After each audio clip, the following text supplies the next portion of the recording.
Hail cheaters. Welcome to the Always Cheating Podcast. My name is Josh. I'm here with Brandon. Brandon, how are you? Great. Well, this is like a mini feeling I'm having of coming back from a summer break. International break has just kind of been the doldrums here. So I'm excited to get back to where we left off. Like this is a cliffhanger resolution.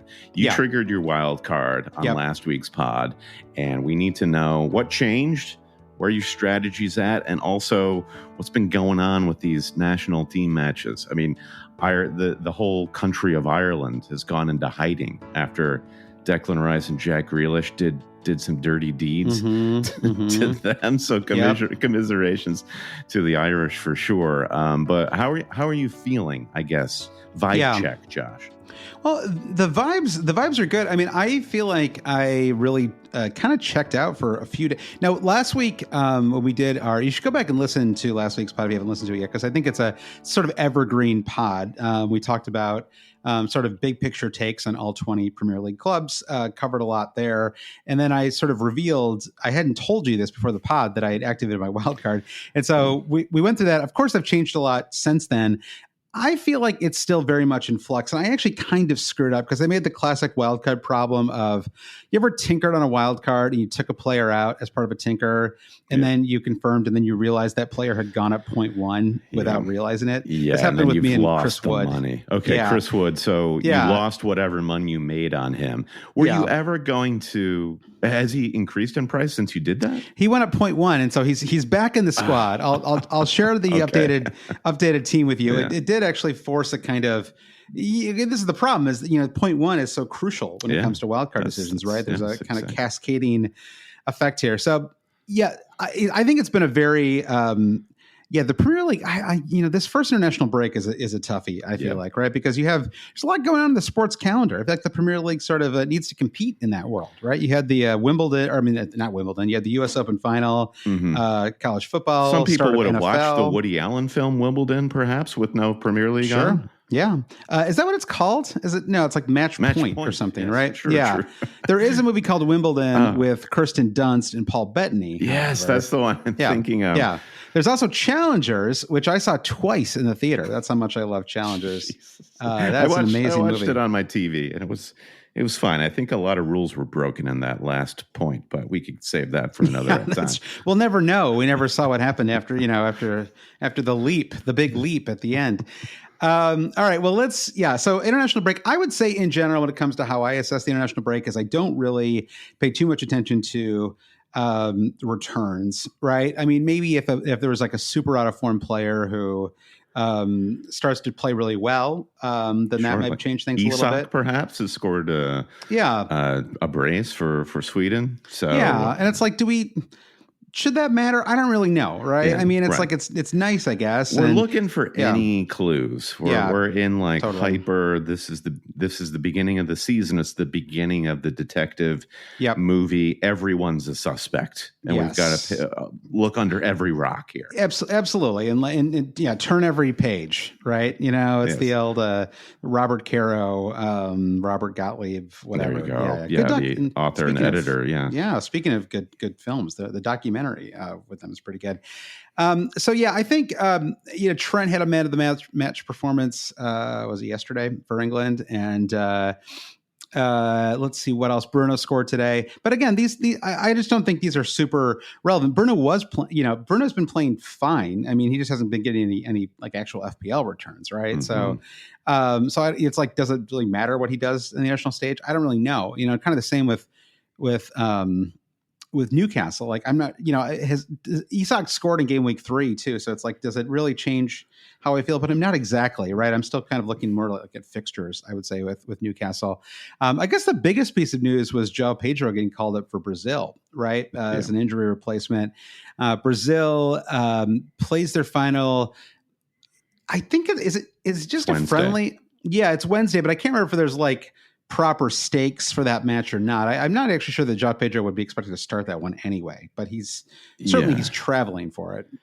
Right. I've got the foot mob open, and there's no real indication that it is a match with stakes. We'll get back to you all on that one. Yeah, this is something that I have like recently. I've sort of like become a World Cup, Europa League, like a cup person, where it's like if there's like a proper cup, I'm going to watch it. I'm all in. But just like random friendlies, that's a pretty high bar for me these days. Like it's got to be a really like. Are you watching lots of friendlies like even the England or like the American one? Until Poch is there, like what am I watching for? You know, like what am I? It is just to interject, so we're putting out the right information. It is a World Cup qualifier for common ball, and it's Tuesday evening that Brazil plays Paraguay. Got it. So we had the day and the stakes completely wrong. So but we fixed it. We fixed That's true. We got there. I did make a point of watching the U.S.-Canada match on Saturday, mostly just I hate watched because Jesse Marsh is just. What a fall from grace since he left Leeds. He's just been unable to find a home. He took Canada to the semifinals of the Copa America. It's as good as it's going to get for that guy. I can tell you. I can tell you this. But we're just not aligned anymore. You know, it's whether it's the movie Challengers or Jesse Marsh's career. You know, there are always interesting threads for sure. I mean, going back to the opening of Ireland hosting England. That's always just kind of a contentious rivalry, and then you've got the sort of the expats and Jack and Declan doing the business. There's always kind of something interesting, and I'll watch. I'm just like a sicko. I'll just watch any soccer match. Right. No, and I respect that. I just there was something the Nations League stuff was like some kind of like sea change moment for me, where I was like, now they're going to try to turn like friendlies into like a cup, and I was like, I can't. This is like they have gone down a road I can't follow. Right. It's so you go down that road and you tell me what the view looks like, and I'll report back. It's the same view. I'll tell you that it's the same view. Nothing's changed. All right. So anyway, there was a Johnny Fleets asked if what is the tail number of João Pedro's return flight, and we'll be monitoring and live tweeting its progress. It's like one of those coaching searches, where like you're looking for private jets and things like that. To me, now that I know that match is on Tuesday, I would say I'm not especially concerned about João Pedro. It's not, if they played on Friday, maybe that would be one thing, but I mean, it's, they play on Saturday. I mean, it's not like he's going to rack up 180 minutes for Brazil. Right. And I think it's fine. I mean, he'll have a late Tuesday or early Wednesday flight. Right. I mean, and presumably he's done the Brazil to England flight many, many times in his life. Right. So I don't really know why that would be kind of devastating for him. Like I can see like if you're going to like Australia or something like that. Right. If you're crossing, I mean, they are crossing a hemisphere. I don't know. Like I guess I'm just not that worried about it. Are you worried about João Pedro? I'm not worried about it, mostly because we have gone in on João Pedro mostly for the ripple effect across the rest of our fantasy team. He is the right price, and he's actually in good form. Most of us bought João Pedro for budgetary reasons, not because we really need him to bang against Ipswich home. Ipswich home is a terrific fixture, and I would prefer to get 90 minutes from João Pedro in that fixture. Be an annoying one to miss out on. Sure. Right. Yes, it would be annoying. Nonetheless, he has been kind of a long, a midterm, let's call him, buy. So if we only get 30 minutes out of him against Ipswich, so be it.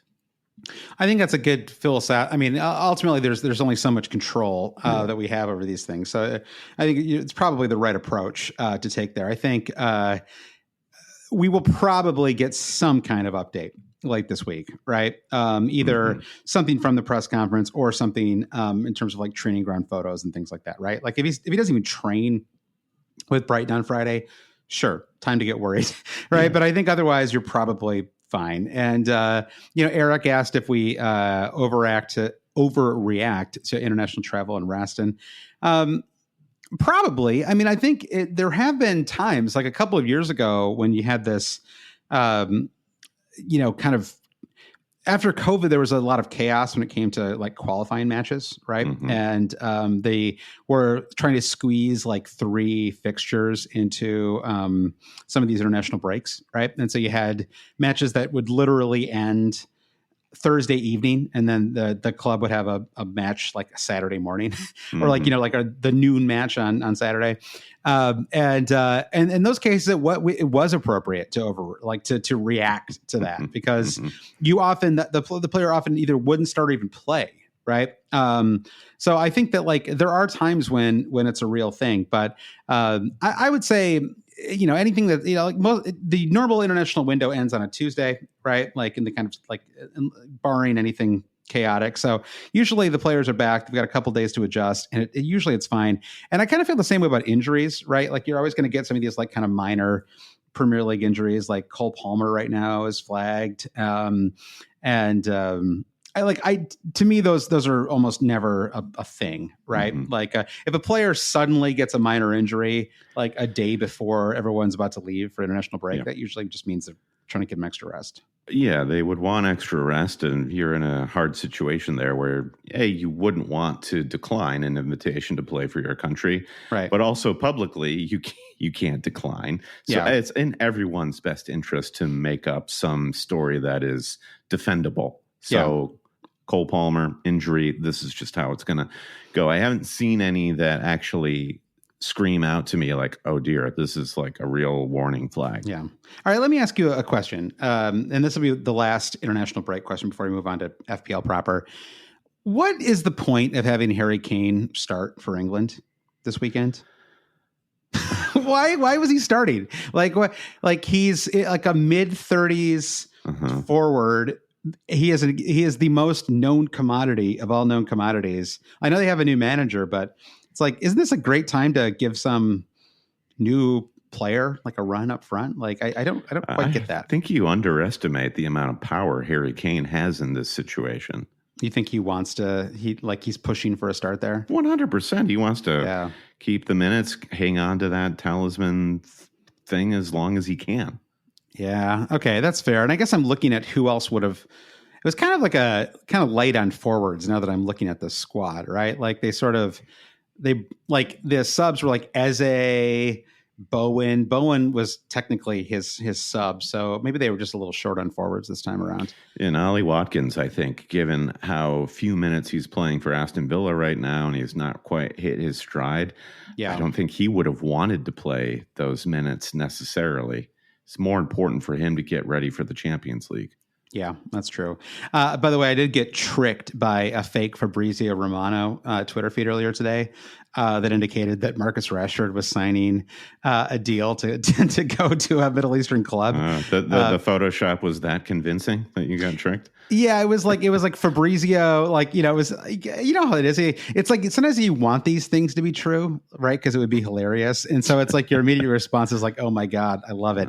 And then the more rational part of your brain picks up and you're like, wait a second. I feel no like one else is reporting on this. I wonder if it's like Cameo now with Fabrizio Romano. Like, could we just reach out to him and PayPal him like €200 and he could post whatever news we asked him to, much like you would do with Cameo? That is a great thing. I mean, that is how he doesn't seem to have a job, right? Outside of tweeting. So like, I think he probably is available for hire, right? Like we could, 100%. Can you imagine if we just paid him to tweet about our podcast? I wonder if that's possible. I'm sure it is. All right. Next week, keep an eye for Fab Romano tweeting out our latest episode. Here we go. Always cheating. Exactly. We won't reveal how much we had to fork over to make that happen. All right. So a couple other quick news and note updates. I thought this was kind of interesting. Cole Palmer is not in Chelsea's European Conference League squad, which I'm just a little surprised. I don't know that he was going to get any starts for them, but I suppose it's a very good thing from an FPL perspective if you're looking at Palmer. For sure. Yeah, that's like the level of certainty that every fantasy manager wants. And I suspect they can submit a different squad once they move into the next stage of the competition, right? I believe that's how it works. Yeah, in January, which presumably they will, right? I mean, they can field. Jadon Sancho's got to play somewhere, right? And so I'm sure they'll get some. Sure. Yeah. What a lad. It's crazy, right? I mean, you got Raheem Sterling at Arsenal, Jadon Sancho at Chelsea. It's so bizarre. Yeah, it really is. Yeah, I mean, I will see if Chelsea can even get to the next phase of that competition. Who knows what version of Chelsea shows up week to week. Yeah, absolutely. But I thought that was probably ultimately good news for Chelsea. They don't need him totally. Get mixed up in that. So and then he's flagged on the site right now, but I think it's a fairly. I did a little bit of searching around. I didn't see any real reporting on him having any kind of like serious issues, so he should be fine. Ben Dinnery reports groin/hip/pelvic injury, so it's all kind of in that wide range bathing suit area for Mr. Palmer. Very worrisome. Yeah. A couple other updates. Jared Branthwaite set to return to full training this week. Now, this at first glance, you're like, why is this even relevant at all? But there are a number of defenders that are shockingly cheap for Everton. And if they're able to eventually turn it around, a lot of people will be looking at some of these players on their wild cards. And even for myself, I'm sort of, I have Michael Linko in my team right now, and he's not like, I'm not planning to start him, but he's 4.4. He's 4.4. Exactly. Yeah. You have Michael Keane at 4 million too, although now I'm scared to have him with Branthwaite set to return. I think he must be immediately out once Branthwaite is back. Interesting. I like that. I mean, certainly, can it go on forever? What you saw from Everton toward the middle and definitely by the end of the season was a team that their table position was betrayed by the points deduction that the club had to take. The Dyche had them, doing what he wanted, playing well, and playing well, decently enough, and specifically defensively. And a lot of that was to do with how well Branthwaite was playing. So, I agree. I think him coming back is an interesting fantasy wrinkle. Yeah, and I don't really know how long it might. I mean, it's like he's just returning to training, but he's been out for months, so I don't know how long it'll take before he's back in the squad. But I feel like it sounds like Dyche is not.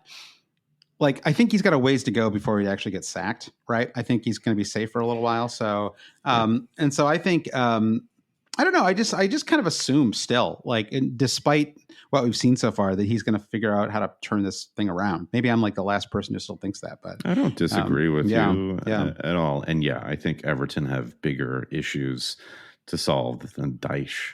Yeah, exactly. Their issue is that they can't spend any money without getting more points deducted, and so they're kind of stuck with what they've got. Right. The one final news and note update. I like this little. Maybe I'll start doing news and notes at the top here, Brent. It's very handy, I think, to go through the news of the day. It's like I've got a little newspaper. I feel like I'm watching Morning Joe right now. Yeah, exactly. I remember James Richardson used to do this. AC Jimbo, like he'd do these like what's in the paper. Remember that? It was like Italia 90. Well, but also I feel like it was like maybe it was like for one of the World Cups or something. He had like a big stack of newspapers, right. Videos that he back when he did the Guardian football podcast. Yeah, exactly. Final piece of news is that European matches kick off this week. It has been very hard to follow what's going on because they like just announced the fixtures a few days ago.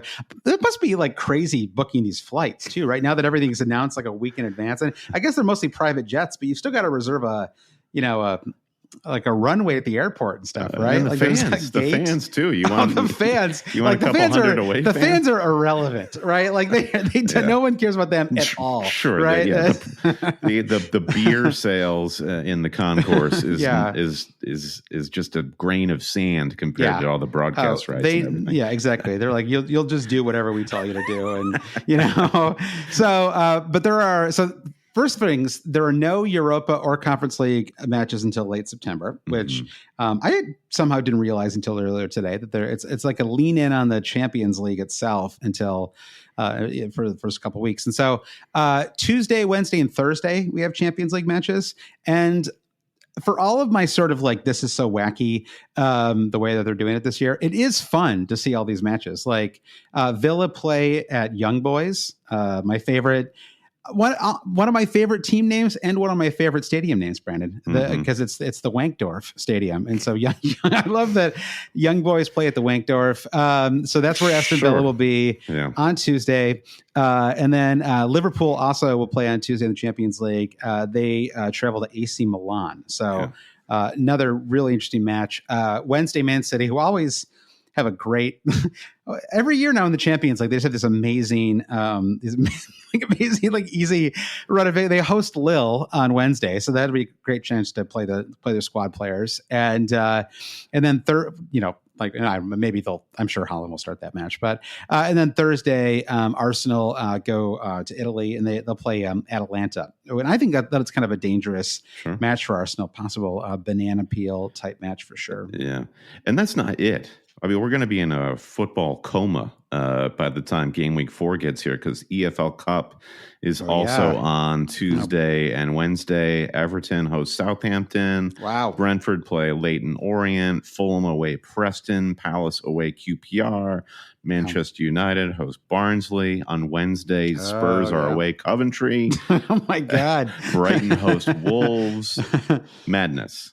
Good. Well, I'm glad I checked out for a few days just so I can check back in. Because I front loaded my international break. I spent a lot of time on Sunday and Monday doing Wildcard related stuff, and I would sort of and then I tuned out for a few days. I had my fantasy NFL draft to do with there's an always cheating fantasy NFL league that our friend of the pod Dave started, and so I had to I basically did a crash course, 48 hours of drafting, and then as I was telling you, only to draft a guy who's out for the first 8 weeks of the season early on. So that was like Arsenal's transfer policy. Yeah, exactly. I brought in Kim Kallstrom, followed by who was the newest guy they brought? Was it Moreno or whoever? Mikel Moreno. Yeah. I have a question for you. So we're podcasting during the LA Rams Lions game. Matthew Stafford plays for the Rams, won a Super Bowl with him, former Lions quarterback. Yep. Will Matt Stafford refuse to celebrate a touchdown if he scores one at Lions Stadium? How does that work in the NFL? I think no, it's not like that. It's a good question, but no, he'll celebrate. Maybe like the first time they played there, but it's been a couple of years now. I think they're over it. Like the Lions actually beat them in the playoffs last year. He's free to dunk the football over the goalpost if he so chooses. Absolutely. I think everyone should be allowed to celebrate. This idea that you can't celebrate with your I think it was like the football ramble or something. They used to have a thing. There was a player who I can't think of his name. He was an Irish forward, but he played for like a ton of different clubs, and that was like the joke is that he couldn't celebrate. He couldn't celebrate any of his goals because every club was a place he'd been at, before. All right, so that's your news and notes section, Brandon. Let's do a quick look at my wild card here, and I'll read off the team. So if you're watching on YouTube, you can do a quick look at the shared screen. But if you're listening to the pod, which is still the vast majority of people, we'll talk through all of my picks here. But so the question for me is basically. What do I want to? Okay, actually, two questions. That are interrelated, right? And they are: what do I want to do in terms of having like really expensive midfielders, right? Like do I want to have 1, 2, probably not 3, right? Probably impossible. Do I want to have Haaland and Salah, right? And so until you resolve that question, you almost can't put a team together, right? And so I had a team that I put together for last week's pod. I had Cole Palmer in it. I sort of talked myself out of Palmer again because I want a little more balance in the squad. He's just a little tricky at 10.6. But lo and behold, here I am again, and I brought in another expensive player, and I have Bukayo Saka, who has replaced Cole Palmer. He is 0.5 million cheaper, so there is a certain benefit there. But I'm going to read through I'm going to start with the midfield first. Sometimes people do these discussions, Brandon, and usually work back to front. But the problem is the meat of the sandwich. Yeah, you front load it with the worst part. It's like if you were it's like if you were talking about an amazing sandwich, like you said, an amazing sandwich, and you started talking about the the bread. I mean, sometimes the bread is the best part of the sandwich. Sure, yeah, but no one's like, oh, so this was the style of toothpick that they used to hold the sandwich together. Nobody cares. Yeah. What was the sandwich? Okay, so I go through the midfield. I have a couple of questions after you're done there. So right now I've got Saka, Semenyo, Eze, Salah, Rodgers as my midfield 5. Yeah. Then up front I've got Haaland, Pedro, and Wood. Right. So who's missing from this? Who's missing is a second Liverpool player, a better forward up front, right? An Isak type player. I could turn Saka into Jota and use that money to turn Wood into Isak. That's one option. I could probably find the money to turn Saka into Palmer, although again, 10.1 to 10.6 doesn't seem like that much. It's quite a lot, right? It becomes very hard to, you basically go from having 4 or 5, like basically having 4 defenders that you can rotate to having 3, right? It's like you basically end up having to move into a cheaper defender. I did turn, let's see, Emile Smith-Rowe has turned into Morgan Rogers, another way for me to save 0.5 million. Trent has joined my team, Brandon, as well. Welcome, Trent. Yeah. However, I had Trent and I had Saliba a while back, and I thought, geez, like that feels like a lot of money for my defense. Like that it feels like a bit much, especially with a couple of really poor fixtures ahead for Arsenal, right? You're not a really wealthy guy either, so I'm not a wealthy guy. Yeah. Well, especially after all some of these team value mistakes I've made the last couple of weeks. I think ultimately I've cost myself maybe like 0.2, so a bit dumb, but salvageable. And I have probably gotten a couple of price rises for my transfers as well. So it's the question is basically, do I really feel like I need to have 2 like incredibly expensive defenders? And I feel like maybe I can get away with it for now. The key player here, the way I see it, Josh, is Bukayo Saka. And you indicated that you basically got quadruple premium if you include Trent in that camp, a triple premium attack between Salah, Haaland, and Saka. Yeah. Some people might wonder, is this the time to go without Saka with a plan to get him back in game week 6, perhaps, when there is a big fixture swing for a handful of teams? Yeah. Saka has Spurs away, followed by City away. Spurs, frankly, I think is a good enough match for Saka. I think that's that's sort of the inverse of City Arsenal, where you expect it to be 0-0. Spurs Arsenal, you expect it to be like 3-3 or thereabouts. So talk to me about your logic for Saka now versus Saka later. Yeah, I think that's really the question is I really want to have Saka for that 6 through 8 swing. Yeah. And do I really want to put myself in a position where I have to – there's not going to be a way for me to do it with one transfer, right? So I'm almost immediately locking myself into a 2 transfer move to bring him back in. Now, I don't necessarily mind that, right? And maybe it does make sense to go Isak, Jota, right? And then turn Isak into well, that's a good question. Let me pull up the fixture, like a list of fixtures while we're talking here, Brandon. Okay. Because who would be the under the radar strikers that might just be sort of like punt worthy for the short term? Is that kind of what you're thinking? Yeah, basically, yeah. So like, you could go.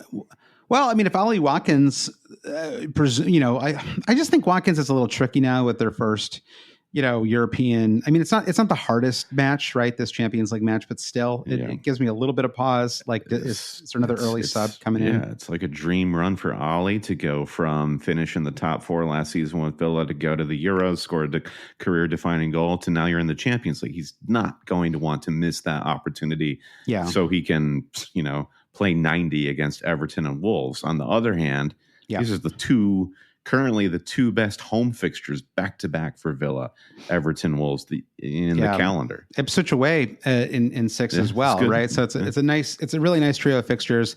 Yeah. Let's see. Newcastle have Wolves away, Fulham away, Man City at home. So 2 pretty good fixtures. I mean, better than better than Arsenal's fixtures over the next two, right? And then they do have Man City at home, so it's kind of easy.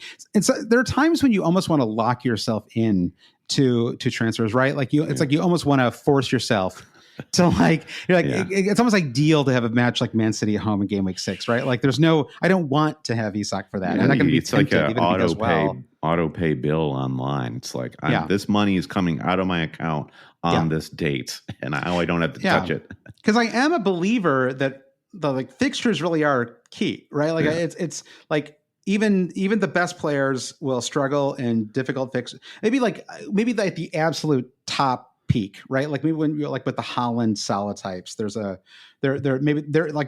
some players who are so exceptional that like it doesn't really matter what the fixtures are, but those can be counted on one hand, right? Like, but I think in general, even the best players are going to do amazing, like fairly consistently sort of rounded out over the course of a year. They're going to do amazing in good fixtures, and they're going to struggle, at least comparatively, in tough fixtures, right? And so the question is, is Saka one of those players who's sort of fixture proof, right? Mm-hmm. In terms of just he's going to be able to deliver no matter who he's playing, and I think that's really the question for me. That's the question I kind of have to answer, right? And if I went Jota, so they have Forest and Bournemouth at home. Yeah, I actually think. Again, it's such a work in progress for me right now, what I want to do with my squad, because when we potted last week, I actually think I like the version of my squad I had when we did the last pod more than I like this version. Okay. Well, I guess I feel like maybe I think that Cole Palmer is a little bit more fixture proof. I'm a little spooked by the flag. Right. And I just want to make sure there's nothing there. And so I don't necessarily want to have my bus team. I had a more kind of balanced squad that I was tinkering with earlier today too. And that was a squad. But I just think like it worries me to put together a squad, especially a wildcard squad, that doesn't have like elite high end talent. Right. It just feels like you're kind of, you want those players long term, right? And so you don't necessarily want to get yourself in a mode where, and everybody wants to do this on a wild card, right? You do a wild card and you want to look at game week 4 and be like, okay, whatever game week has ahead of you after a wild card, right? You want to be like, this is an awesome team. This team can't lose, even though we all know that like the first week after a wild card, like inevitably is a bust, right? But like you want that team that just like bang, like right out of the gate. Yeah, but, get the top score of the weekend. Yeah, exactly. And I think the question for me was really, which I think opens up, and I think it's fair for someone listening to ask, well, why did you wild card at all, Josh? And I think the question for me is, I really wanted Mo Salah, and and I wanted more Liverpool assets, and there was no way for me to get Mo Salah without burning points. And once I realized that by doing that, I was going to start rearranging my team, I just thought, I'm fine just doing this now, right? I'm fine just sort of making a bunch of changes right now. And Salah just seems like such the obvious move for everybody who doesn't have him. Yeah. So, just to use the wild card chip instead of spending 4 points seems logical enough. Yeah. Given the banking of 5 transfers, if you can do it, it's like restructuring our team should, in theory, we haven't really seen it in practice just yet because it's too early, should be easier than recent seasons. So, wild carding for the reasons that you're explaining doesn't really seem bad or a poor strategy at all to me. I'm tempted myself, but I think we'll do it for content, Josh. I will do what you'll wait a week. I'll do the opposite. Okay, I think just in one final note on the wild card, because again, I know we went into it quite a lot last week, but there are a couple players that I think are really easy picks for wild card. One of the reasons, if you don't have them, it's a little easier wild card, and I think Konsa and Anthony Robinson are both great wild card picks. I think Lewis Dunk is an excellent wild card pick as well. He's not in my current squad because I can't quite afford him at the moment, but I think that he is at 4.5 an excellent pick, and they have some really nice fixtures ahead as well. I just think it's in previous seasons you haven't been able to get him at this kind of discounted price, right? And I think a 4.5 million center back who's going to start every match, who has a little bit of goal threat, is a really useful kind of fourth defender to have in your squad, right? And Semenyo is my kind of. it's sort of like the for me pick. Like he still has not changed in price. I don't know why I'm the only one who is excited about this guy. Like I think he's absolutely fantastic. And then I've got Eze in my squad right now as well, who I think is kind of he's a buy low sort of pick, right? He's down to 6.9 million. He's done a lot of things well, and just he scored last week and got was it 3 bonus, right? So I mean he's off the mark already. Yeah, and he's been unlucky to not have more returns than that has been widely discussed. I have one follow-up question on this wild card, because I think it's very interesting this season where there have been some disappointing higher priced forwards, namely Watkins, and Isak is kind of in that camp as well. It's either Holland and Joe Pedro, and your boy Chris Wood. Of course, we cannot forget about Chris Wood. He's been great. Yeah. So the reason I bring it up is most people wildcarding now will be wildcarding probably into a 3-5-2 formation.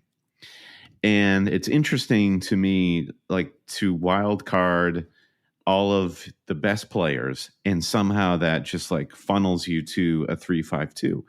And have you thought at all about what what formation results from this wild card? Yeah, I mean, at the moment it would be a kind of 3-5-2, 3-5-3 rotation, right? Like if I went with the wild card that you and I are discussing right now, which I am sort of like already like I'm leaking confidence in my wild card. I felt much more confident last week when you and I were talking, and now I think it's the Saka thing. I think honestly, this is why it's useful. There are times when I hate sharing my wild card team on our Discord or or on Twitter, because I don't really want. I don't want to defend my picks, especially because there's a kind of style of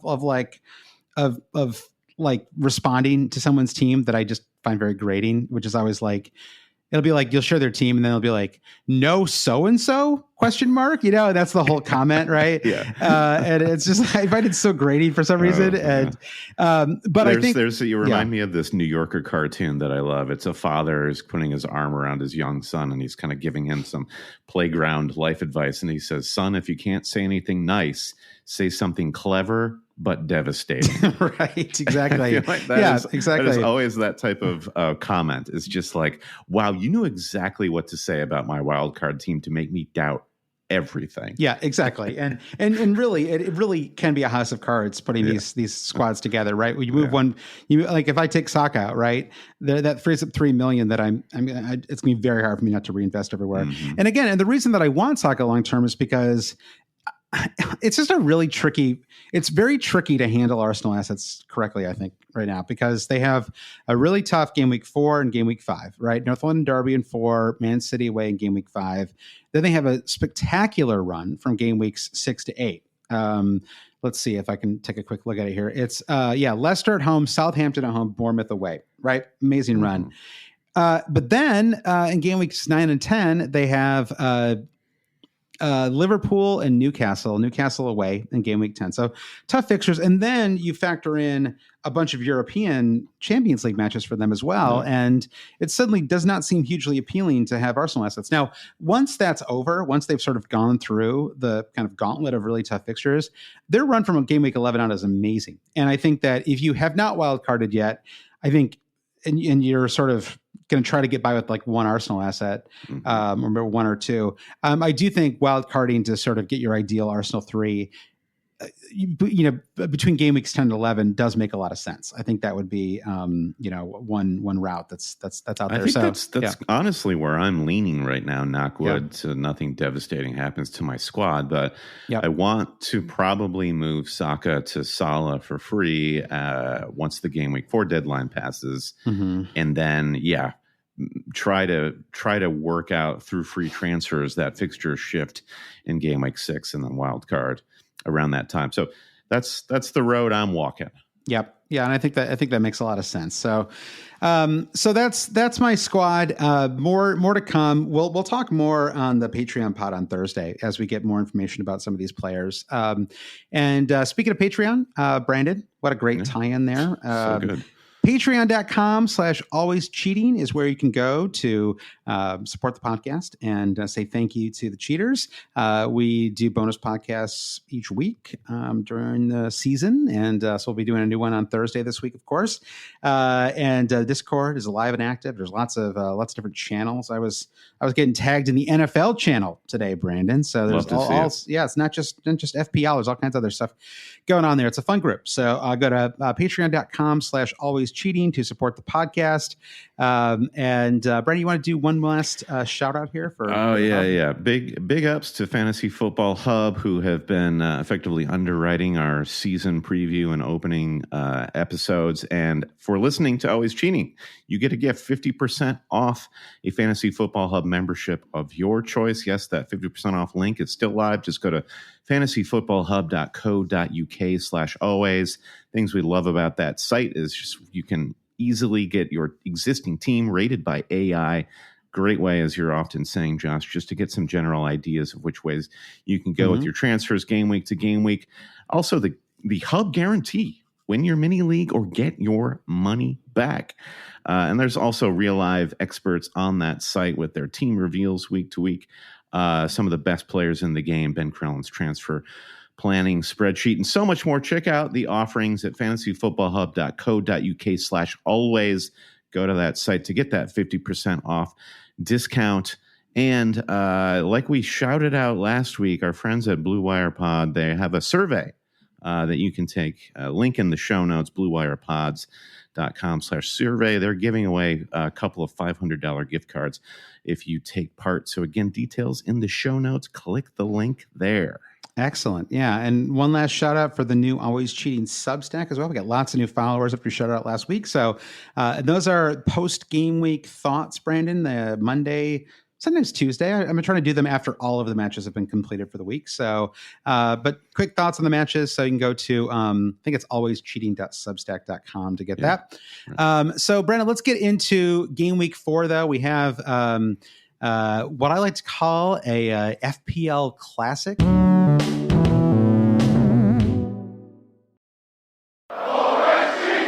I love a classic Premier League weekend, Brandon, where you just have matches on Saturday. This is a true classic in a way, Brandon, because you have 8 matches on Saturday, followed by 2 on Sunday. Just 2 matches on Sunday. Is it beyond a classic now because there is a late kickoff on Saturday? Oh, super classic. Yeah, I like it. It's sort of like it's like a rum and Coke, basically, what we've got going on this weekend. I like the late match, by the way. It's a fun one because in America, this means you really could do nothing all day but watch the Premier League, right? Don't mind if I do. Don't mind if I do. Yeah, because in theory, it's with the 12:30 start in England, you could get up and do something. Take your kids to I don't know, basketball practice, and it's like the NFL here on Sundays, right? You can do a bunch of, go to church. Brandon, I know you love to get in a couple church sessions in the mornings if you can. Just bang them out, whenever possible. Get my reps in. Get your reps in. But yeah, but now, 7:30, 10 a.m., 12:30, and what window am I going to skip? I guess maybe Villa Everton. Although even that, has some pretty big fantasy implications. You've got to back your boy Morgan Rogers. I've got a sneaking suspicion he's going to make the cut going into game week 4. You know what it is? Unfortunately, it's the Southampton. It's the early match on Saturday. Southampton hosting Man United. I think that's the one that I will sadly be skipping. Just nobody's going to have players in that match. I know. I mean, some will still have. I think like the statistically inclined may still have. Bruno, right? Yeah. He's still doing quite well in the stat tables and stuff. But and it is it's a great match for, in theory. And he did score today. I don't know. Maybe there's something there. The content gods cannot help themselves with Manchester United. I predict a 2-1 Southampton victory here. It does feel like it might be Southampton's first win of the season. I'm kind of inclined to agree. It feels like the momentum to get Ten Hag out of there. It's all here. Building. There's United star players coming back from an international break. What's going on? Yep. Do they even receive any coaching wisdom from Ten Hag at this point? I don't know. I don't know either. I really don't know what's I don't know what he's doing anymore. I don't know why he's there. I guess it's like all the ownership stuff has to get resolved. The Detroit Pistons went through this a few years ago when their owner died, and there was like this big ownership takeover, and it was like nothing happened for like 5 years because it was just like everything that was happening with the ownership just sort of took precedence, right? And there was no real kind of stewardship of things. So, but yeah, I think the big question, we have a couple of questions about the game week, and I think the big one is from Idleberry, and he says, Captain Haaland or Salah? They both have good fixtures. Do we go with the Norwegian Legion or the Egyptian Magician? Are those real nicknames? Egyptian let's Magician. See. Real Liverpool diehards would probably not relinquish the Magician from Coutinho, who bore that moniker for some time. That's right. But listen, we're not here to be pedantic. We actually hate that stuff. I know it's cheating. So if you want to call him the Magician, go with it. Go with it. Yeah, you didn't want to do another religious reference there, did you? You wanted to say go with God. Yeah. I think, okay, I guess the question is there a like, almost stuttered over my words there, Brendan. Is there a statistical like thing that you could like, are there statistical things that you would look at to make this decision, or does it really come down to feel, right? You've got Man City hosting Brentford. You have Liverpool hosting Forest. Yeah. Brentford and Forest are both, sorry, just to finish the kind of setup here. Go for it. Brentford and Forest are both quality mid-table clubs, well coached, have a little bit of talent. Defenses are fine, right? Like not great, but not terrible. Again, you could look at data points, but we're 3 weeks into the season. Like what's, I'm not sure that there are like hugely telling points of data at this point to tell you whether like one squad is, whether one defense is considerably worse than the other, right? Or whether it's reliable enough information. So, so what do you think? Like, I think it's less statistical and more personnel based for me. And that takes me more to Haaland, because I think Forest have been able to play. I'm just thinking of the fullbacks, honestly, the wide play. Forest have been able to play with, I think they're still betting in some new signings, but I like their wide defense a bit more, and it feels more stable. And Brentford, it's still makeshift with the injury to Rico Henry and the entire back line. And, we just don't rate Flecken super highly. The personnel that City are going up against defensively augurs for a Haaland captaincy in my mind. Yeah. I in general, I'm going to default to Haaland in basically any scenario, because I just feel like he is, I do think that Man City are the best team in the Premier League. Maybe Arsenal will be maybe Arsenal will be someday, but how about Arsenal actually beat them in the Premier League one year before we call them the best team, right? Like they just dropped points at home to Brighton. Like, I don't know why, let's there's no, Arsenal are in a better position as the underdog anyway, right? They don't need anyone calling them the best team at this point. So I think the Man City are the best team, and they have designed, I feel like I say this every podcast, but it really is important to punch home all the time, which is that the best team in the Premier League has designed an attack to create chances for this giant of a man, this kind of unusually tall, unusually fast, unusually accurate forward, right? Who kind of has everything that you want. And they have a pretty easy relatively easy Champions League match at midweek as well. There's just no reason, in my opinion, to and I guess the argument for Salah, if I were to make one, would be, I mean, certainly you can make one, is that there is, it's more likely that he's going to get assists, right? So there's more like, it could be that the absolute top high end return for Mo Salah is somewhere in the 20s, whereas maybe for Haaland it's more like 2 or 3 goals, right? And so maybe it's closer to like, maybe his upper range is 13 to 17 points, and Haaland's upper range is 12 to 23. Whatever, like somewhere it's like a little higher, but I think that it's so strange to me that is strange the right word. Haaland has scored 7 goals through three match weeks. Yeah. Salah has scored 3. He's got 3 goals and 3 assists. Yeah. Haaland has to score hat tricks to keep up with Salah's rate of general XGI. Yes. Or not XGI, but just GI. His GI tracked is what I'm following. I'm following them more closely than the flights, Brandon. I want to make sure that he's doing well, eating well. Absolutely. I sent yogurt He's going to need him. an ostomy bag if he keeps producing at this rate.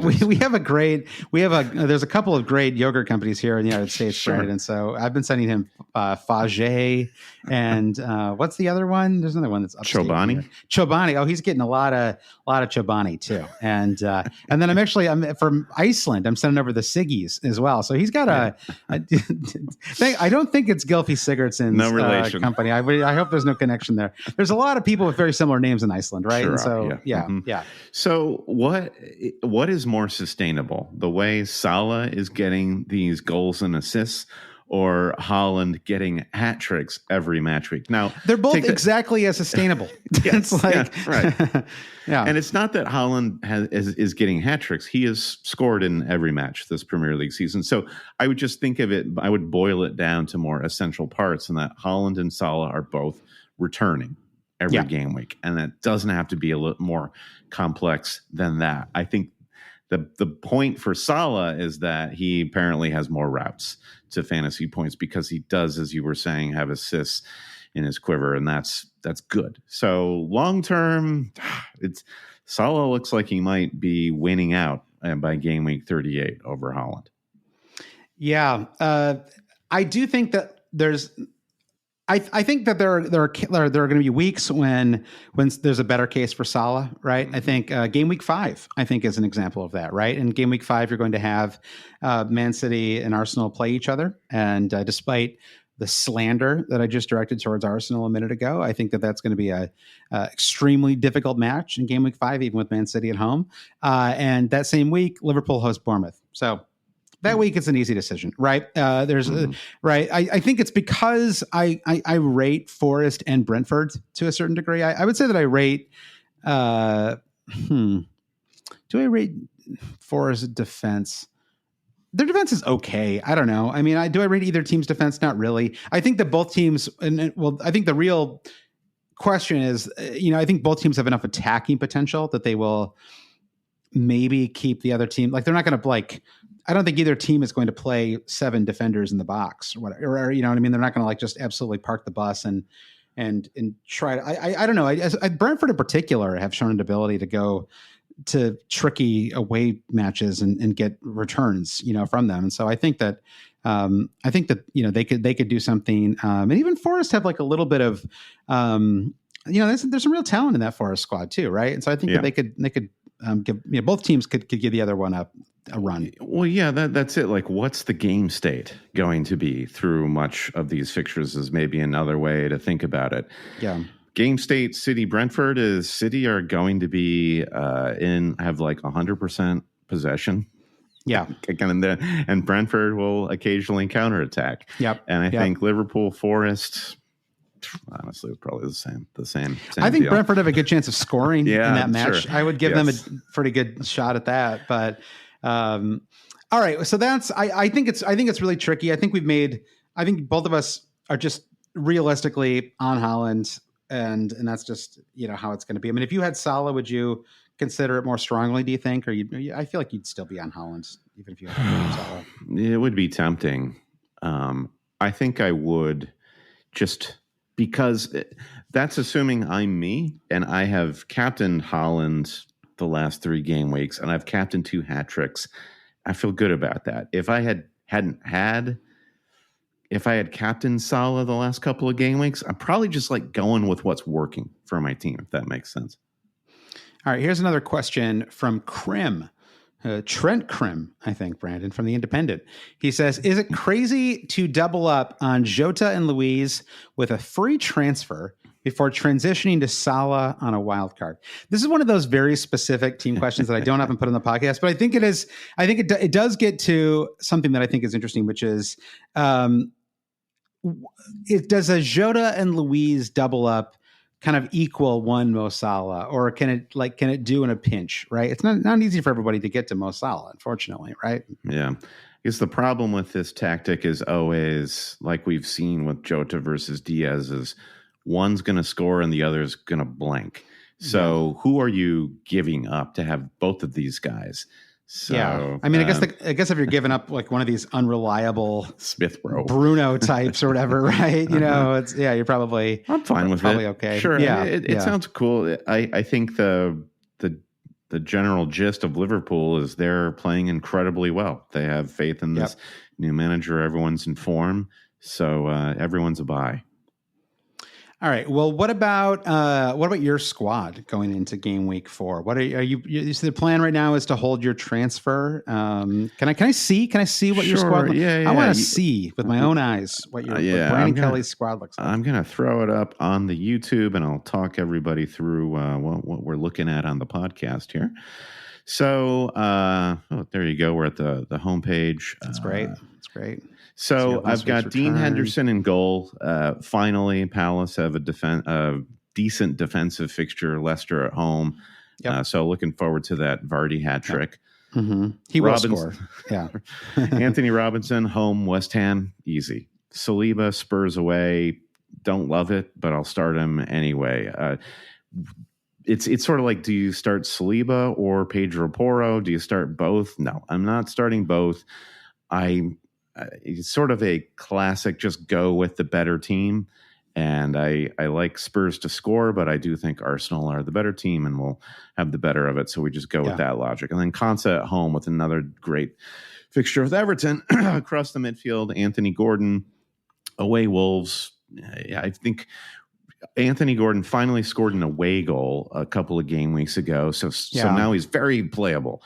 I was wondering if that was like, if somebody was like, if you were in a position where you were planning to wild card in game week 5, then I actually think you'd be in a position where the question that we just had would have at least I think it would be a reasonable move, right? Going Gordon to Diaz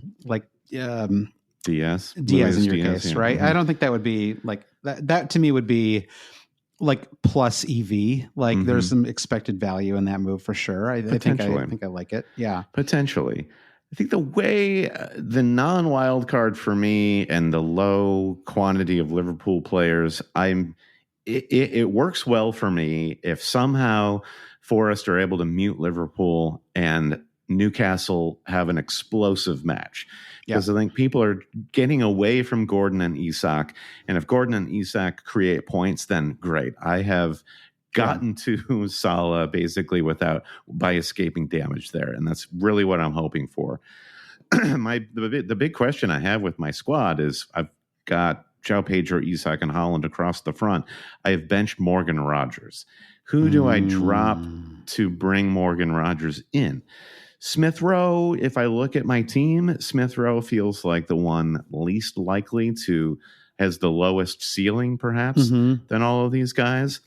João Pedro, we have discussed his travel coming back from South America. How many minutes can we expect from him? Then there's Morgan Rogers, who hasn't even produced any fantasy points. So how does he get into this starting 11 just based on eye test alone? So right now I've got Rogers on the bench as well as Pedro Porro and Wout Faes. So I don't know. What do you think of this squad? Bench makes sense. I mean, it's actually an interesting one, Saliba versus Porro as a debate. I mean, I think I would start Saliba over Porro as well. Right, but Porro clearly has the attacking assets that Saliba does not. So you just go with the attacking defender.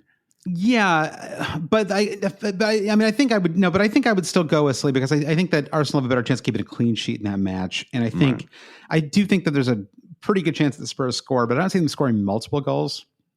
Right, so then it's like you've got to kind of drop a scenario where they score one goal and that goal has a poor return attached to it, right? And it feels very likely that Arsenal are going to score a couple in this match, right? So it's sort of, anyway, I think you've got that one right. I think I would probably start Smith Rowe over Rogers as well. And I guess I'm sort of with you, even though I was debating Smith Rowe and Rogers on my own wild card and I went with Rogers.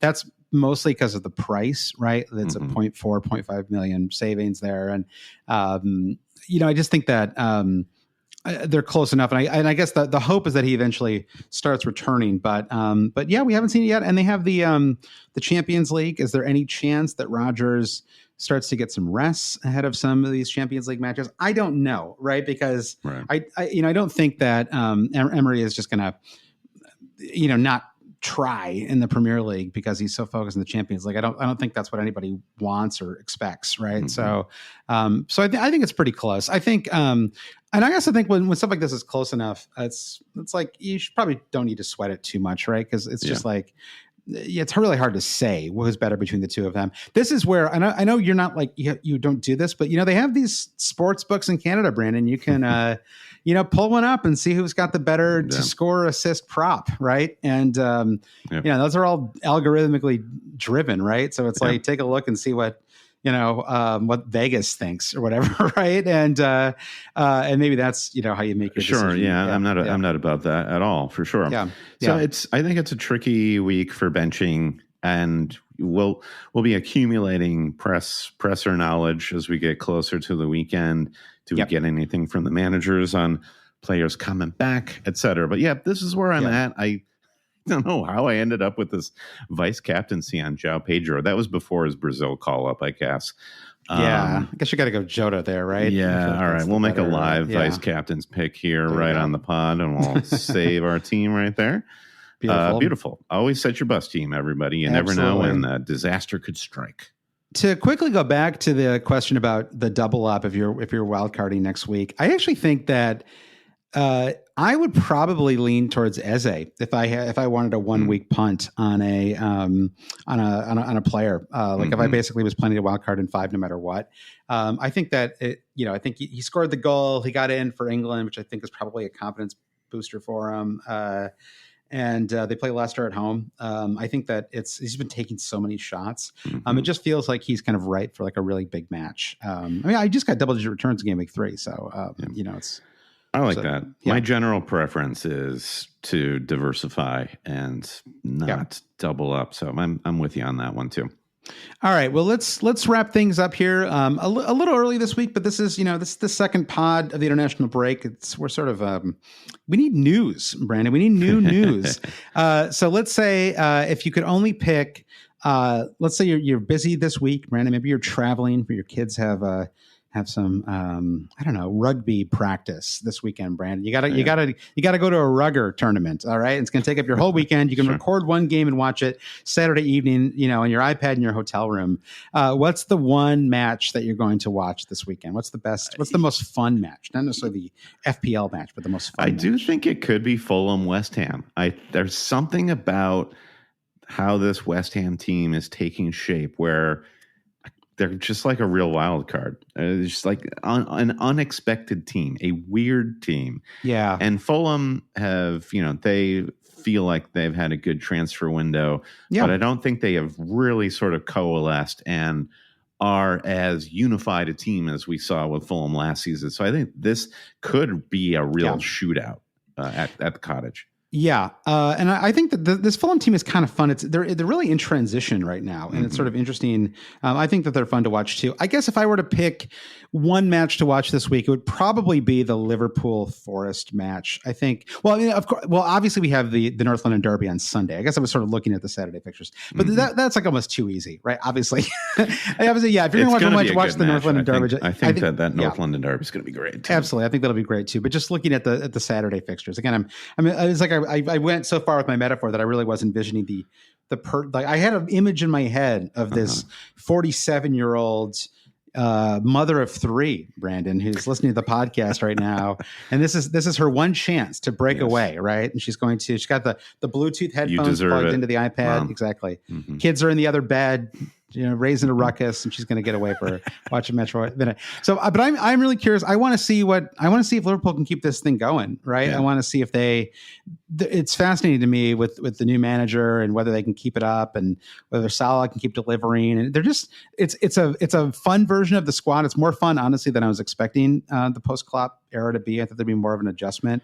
Yeah. Now, of course, it may not last, but at the moment, I think it's really fun. And I do think this Forest team has shown some spark too. Grit even. Yeah, some grit. And it seems like I don't think they're I don't even think they're really quite good enough to necessarily like challenge for a European Conference League spot or anything like that. But I think that they're the kind of squad that have enough talent. Like I think, Morgan Gibbs White in particular, I think is really good and fun to watch. And so they sort of, it's like, it's not your classic good team versus bad team kind of match. I think that Forest could give them some trouble. So and then of course Sunday we have the North London Derby. I think I find those matches very hard to predict in general, right? I think a lot of results are on the table. I guess if I were to go with like a really boring pick, it'd be something like 2-1 Arsenal. But I'll go 3-2 Arsenal. 3-2 Arsenal. Yeah, somewhere in that range. Both teams scoring. I could see either team winning, but I think Arsenal probably have a little more they're a little more organized right now, like a little more kind of stable up front. Mm-hmm. It feels like they are more likely to score 2 goals in the match. So yeah, that's your pod for this week. We'll be back on Thursday with our Patreon pod. We'll be talking through wildcards. Maybe Brandon will have been convinced to drop Anthony, Taylor, like not Anthony. No, what's his name? Anthony Taylor. Anthony Taylor. Gordon. Yeah, exactly. Anthony Gordon. Thank you. Anthony Gordon, like a bad habit. We'll see. And we'll see what else is going on. So we'll probably have some breaking news and some massive injuries to discuss as well. That always kind of seems to be the way. Yeah. So thanks all for listening. Brendan, do you want to thank our producer patrons? Thanks, as always, to our producers. And if you want to get involved on our Patreon, go to patreon.com/alwayscheating, where you can say thanks for what we do. We get more FPL content in return, including the extra free pod each week. Producers, Mike DePietro, Trevor Ingerson. Oh, my. You get emotional when you talk about our friend Trevor. I love these producers so much. Yep. Mike DePietro, Trevor Ingerson, Dave Wagner, Lloyd All, our buddy Chris Howell, Andy Penn, Nick Wright, Lazarus Llanos, Jesse Halstead, Bruce Kerr, Brian Chin, Bobas Kuhn, Rom Frost, Blair Jacobson, Todd Byerly, Andy Portlock, Dan Parsons, Terrence O'Donnell, Kerry Swanson, Jefferson Turner, Easy Does It, Francis Moore, Sam Shower, Craig Jackson, Caleb Robbie, Brian Clark, Thomas Tislov, Fro Jacobson, The Saint, Gareth H., Shalin F. Kadakia, Rishi Nigam, Noah and Louise, Travis Grant, Linus Vennerstrom, Matthew Skinner, Ben Coombs, Eric Kite, Rin Sandberg, the 3 Jims. My God, man, really... You just love our patrons so much. It's sweet to hear, The 3 Jims, James Murray Wood, James C., and James Holland. And of course, last but never least, it's Jack. Rate, review, subscribe wherever you get your podcast. Follow us on social media, wherever you get that. And visit our website, alwayscheating.com, for all this and more. Awesome. All right. Thanks everyone for listening. And if you want to talk on Discord, if you're wildcarding yourself, there's a wildcard thread active there right now. So once again, go to patreon.com/alwayscheating to support the pod. We'll be back in a couple days with the new Patreon pod. Have a great week. Go Lions. Goodbye.